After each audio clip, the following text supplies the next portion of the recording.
সকলের উদ্দেশ্যে বলছি, আজকের এই টুর্নামেন্ট শুভ উদ্বোধন ঘোষণা করলাম।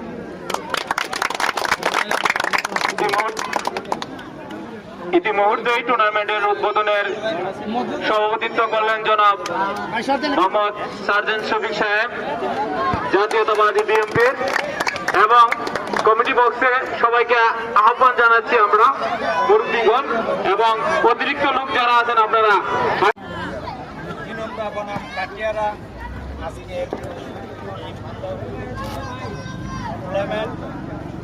খেলাধুলা এমন একটা বিষয়, আমরা ফুটবল খেলছি, আমিও একজন প্লেয়ার। অবশ্যই আন্দাউকের যখন জয়ের কার্ড ছিল, আন্দাউকের সবচেয়ে বড় টিমের নাম ছিল উল্কা। সেই উল্কা টিমের শেষ প্লেয়ার হিসাবে আমরা আছি।